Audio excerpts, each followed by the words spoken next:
ED सीबीआयची red पडली आहे, लवकर 93 लाख पाठव. लग्नाचा आमिष, डोंबिवलीच्या हाय प्रोफाईल तरुणीला गंडा. रील स्टारनं कित्येक तरुणींना गंडवल्याचं उघड. तरुणींना प्रेमाच्या जाळ्यात ओढणारा शैलेश रामगुडे नक्की कोण? मराठी रील स्टारच्या जाळ्यात नक्की किती मुली अडकल्या? पुरी कशा मुलांना भुलतात हे नीट पाहून घ्या, कारण हातात बेड्या आणि खाली झुकलेल्या चेहऱ्यालाच कित्येक मुली भुलल्यात. आणि चांगल्या मुलांनाही ज्या सावलीला उभं करत नाहीत त्या मुलींनी याला आपलं सर्वस्व देऊन टाकलंय. पैसा, अडका, गाडी, दागिने आणि काय काय सांगता येत नाही ते सगळं दिलंय. याचं नाव शैलेश रामगुडे. इंस्टाग्रामवर 8,89,000 याला फॉलोअर्स आहेत आणि यातल्या बऱ्याचशा मुलीचे. जसा शैलेश फोटो टाकतो तसे यांचे हार्ट इमोजी तयार. कसा होता शैलेश रामगुडेचा गंडवण्याचा प्लॅन? शैलेशनं मुलींना गंडवण्यासाठी फुल प्रूफ प्लॅन बनवला. जसं एखाद्या वस्तूचं ऑनलाईन मार्केटिंग करतात तसंच यानं इंस्टाग्रामवर आपलं मार्केटिंग सुरू केलं. त्यासाठी गरजेची होती एक गाडी आणि एक आलिशान भागात आलिशान घर. ठाण्यातल्या हिरानंदानी इस्टेटमध्ये त्यानं भाड्यानं फ्लॅट घेतला आणि एक हाय एंड कार घेतली आणि एका प्रोफेशनल कॅमेरामनकडून फोटोशूट करून घेतलं. इंस्टाग्रामवर स्वतःला सेलिब्रिटी दाखवू लागला आणि तिथूनच त्याने एक भ्रमजाळ रचायला सुरुवात केली. इंस्टाग्रामवरचं भ्रमजाळ, ग्लॅमरचं विश्व, चांगले कपडे, चांगले लोकेशन्स, कडक फोटोशूट, बिग शॉट पार्ट्या आणि त्याचं इंस्टाग्रामवर भरभरून प्रमोशन. मग काय, बाकी इंस्टाग्रामचं अल्गोरिदम सगळं करतंच की, जे दिसतं तेच विकतं. आणि तसंच झालं. या मुली याच्या प्रोफाईलला फॉलो करायला लागल्या, कमेंट करायच्या, पर्सनल चॅटवर रिप्लाय करायच्या आणि मग काय, हा आपलं जाळं टाकायचा. तिथंही तो आधी मुलीची सगळी चौकशी करायचा. ती मुलगी कुठे राहते, ती कोणाकडे किती संपत्ती आहे, तिचे घरचे काय करतात. मग फक्त हाई प्रोफाईल मुलीच निवडायचा आणि त्यांच्याशी जवळीक वाढवायचा. चॅटिंग वाढायचं, गोड गोड गप्पा सुरू व्हायच्या आणि त्या प्रेमाकडे झुकायच्या. मुलींना बाहेर डेटवर नेणं, त्यांना आपण किती मोठे आहोत हे भासवणं आणि त्यानंतर लग्नाचा आमिष दाखवणं. प्रेमात वेडी झालेली मुलगी या सगळ्याला भुलायची आणि तिथेच शैलेश आपला शेवटचा डाव टाकायचा. ठाण्यातल्या त्या हाय प्रोफाईल मुलीची नक्की कहाणी काय? तर ही कहाणी सुरू होते जानेवारी 2024ला. डोंबिवलीतच राहणाऱ्या 30 वर्षाच्या आर्किटेक्ट तरुणीनं इंस्टाग्रामवर शैलेशला फॉलो केलं. नेहमीप्रमाणे शैलेशनं तिचं प्रोफाईल नीट खंगाळलं. ती हाय प्रोफाईल असल्याचं त्याच्या लक्षात आलं. मग शैलेशनं तिच्याशी मैत्री केली. दोघेही ठाणे पश्चिमलाच राहायचे, त्यामुळे रोज भेटणं सहज झालं. त्याने आपला प्लॅन सुरू केला. तिच्याशी दिवस रात्र चॅटिंग सुरू झालं. लग्नाचा. शैलेशनं मुलीला लग्नाची मागणी घातली. मुलीनंही होकार दिला आणि या दोघांचा प्रवास कपल गोलकडे सुरू झाला. शैलेशनं तो डाव टाकला ज्याच्यासाठी हा खेळ रचला होता. सप्टेंबर 2024. एका रात्री शैलेशनं तिला कॉल केला. घाबरलेल्या आवाजात तो तिला म्हणाला, घरावर धाड पडलीये, मी पूर्ण अडकलोय, ईडीची धाड आहे आणि त्यांनी 90 लाखाची मागणी केली आहे. तू मला हे पैसे दे, मी सुटल्यावर तुला हे पैसे परत करतो. पण आता जर त्यांना मी हे पैसे दिले नाहीत तर मला जेलमध्ये जावं लागेल. शैलेशच्या या थापेला ही तरुणी भुलली. तिने तातडीने सोन्याचे दागिने आणि काही रोख रक्कम असे मिळून तब्बल 92,75,000 रुपये शैलेशला पाठवून दिले. आणि जसे शैलेशला पैसे मिळाले, शैलेश तिथूनच फिरण्याची सुरुवात झाली. शैलेशनं ब्रेकअप केलं आणि तिला ब्लॉक केलं. या सगळ्या घटनेनंतर काहीच दिवसात शैलेशनं काही ना काही कारणावरून तिच्याशी वाद घालायला सुरुवात केली आणि काहीच दिवसात या मुलीशी ब्रेकअप करून टाकलं. जेव्हा या तरुणीनं त्याला पैशाची आठवण करून दिली तेव्हा त्यानं ते देण्यासही नकार दिला. या तरुणीनं त्याने ब्लॉक करून टाकलं.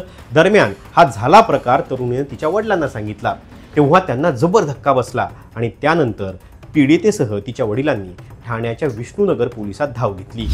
पोलिसांकडून शैलेशला बेड्या, काय काय जप्त, काय काय समोर. दरम्यान या घटनेनंतर पोलिसांनी शैलेशला बेड्या ठोकल्या आणि जसं पोलिसांनी आत घेऊन खाक्या दाखवल्या तसा हा रील स्टार बोलता झाला. त्यानंतर जे समोर आलं ते याहूनही धक्कादायक होतं. शैलेश प्रकाश रामगुडे नाम का एक मॉडलिंग काम करने वाला रील स्टार पकड़ा गया है विष्णुनगर पुलिस स्टेशन. यहाँ पर उनके खिलाफ इकोनॉमिक ऑफेंस रजिस्टर्ड हुआ है. वो केस के दरमियान पुलिस ने 37 तोला सोना, 4 मोबाइल फ़ोन और एक BMW कार जब्त की है. तो कौन है यार, क्या कैसे इसका मूवी क्या है? इसका वो भी ऐसा है कि ये पहले फ्रेंडशिप करता है पीड़ित लोगों के साथ, महिला उनके साथ, और उनको शादी करने का बहाना वगैरह देकर या आश्वासन देकर उनके साथ धोखाधड़ी करता है। शैलेशनं गंडा घातलेली ही एकच तरुणी नव्हती, तर अशा तब्बल 4 ते 5 तरुणी असल्याचं उघड झालं। या सगळ्या तरुणींना अशाच प्रकारे शैलेशनं गंडवलं होतं, पण यातल्या कुणीही तक्रार केलेली नव्हती। ठाण्याच्या तरुणीला शैलेशनं जवळपास 1 कोटीला गंडवलंय, तर आधीच्या एका तरुणीला 43 लाख तर दुसऱ्या तरुणीला 29 लाख रुपयांना गंडवल्याचं उघड झालंय। शैलेशकडून कोट्यावधीचं घबाड हाती नक्की काय काय सापडलं? दरम्यान ठाण्याच्या तरुणीने दिलेलं सोनं शैलेशनं ठाण्यातल्याच एका सोनाराला विकलं होतं। ते 39 तोळे सोनं पोलिसांनी आता जप्त केलंय। याशिवाय BMW कार, 4 आयफोन, घरातून 2 किलो सोनं आणि 1 कोटींची रोकड पोलिसांनी जप्त केली आहे। आता तुम्ही विचार करा, कुठे नोकरी धंद्याला न जाणारा हा रील स्टार किंवा मॉडेल पोरींना फसवून नक्की किती कमावत असेल? शैलेशला पोलिसांनी बेड्या ठोकल्यानंतर फक्त 4 प्रकरणं समोर आली आहेत। अजून किती प्रकरणं समोर यायची असतील याचा पत्ता नाही। शैलेशच्या कुठल्या गोष्टीला पोरी भुलल्या? शैलेशचं प्रोफाईल नीट पाहिलं तर कळतं, आजकाल मुलींना जे जे लागतं ते शैलेशनं प्रोफाईलवर दाखवलंय। सगळ्यात आधी ग्लॅमर आणि लुक, जो शैलेशनं अगदी व्यवस्थित जपलाय। प्रोफेशनल फोटोग्राफरकडून सगळं फोटोशूट करून घेतलेलं आहे। त्याच्या प्रोफाईलवर गेलं की हे सगळे फोटोग्राफर तुम्हाला लक्षात येतील। दुसरं म्हणजे बॉलिवूड आणि मराठीच्या रेड कार्पेटवर जाणं। शैलेशने हे मुद्दाम करायचा, स्टार सारखे कपडे घालून तिथं जायचं, रेड कार्पेटवरचे व्हिडिओ अपलोड करायचे आणि त्याला दमदार गाणी लावून अकाउंटवर पोस्ट करायचं। तिसरं मॉडेलिंग फोटोशूट, जो तो नेहमी करायचा, यातून तो खूप चांगला कामधंदा करतो, चांगला कमावतो असं तो भासवायचा। चौथं आलिशान सोसायटीत घर आणि कार, जे तो त्याच्या प्रोफाईलवर नेहमी दाखवत राहायचा। कुटुंबाबद्दलचं त्याचं प्रेम दाखवण्यासाठी आईसोबतचे फोटोही त्याने टाकलेत। तर आपण सामाजिक काम करतोय दाखवण्यासाठी बाबा फाउंडेशन नावाच्या संस्थेत तो अनाथ मुलांमध्ये जायचा आणि तिथले फोटोही इंस्टाग्रामवर टाकायचा। आणि आता राहिला प्रश्न, त्याने किती बॅलन्स आहोत हे दाखवलं तर त्यासाठी तो मेडिटेशन सेंटरमध्येही जायचा, तिथले व्हिडिओ आणि फोटो नियमित अपलोड करायचा। मग लग्नाळू मुलींना अजून पाहिजे काय? फक्त पैसा, कर्तृत्वान आणि चांगला कमावणारा, लोकांमध्ये प्रसिद्ध असणारा, इंस्टाग्रामवर मिलियन्समध्ये फॉलोअर असणारा, उच्चभ्रूवस्थित राहणारा, समाजाविषयी प्रेम असणारा, कुटुंबाला जपणारा, हे सगळे गुण तो इथे दाखवत होता। या भाईनं तर आपण बिग बॉसमध्ये जाणार असल्याचंही वावटळ उठवल्याचं तुम्ही त्याच्या इंस्टाग्राम प्रोफाईलवर गेलं तर तुम्हाला पाहायला मिळेल।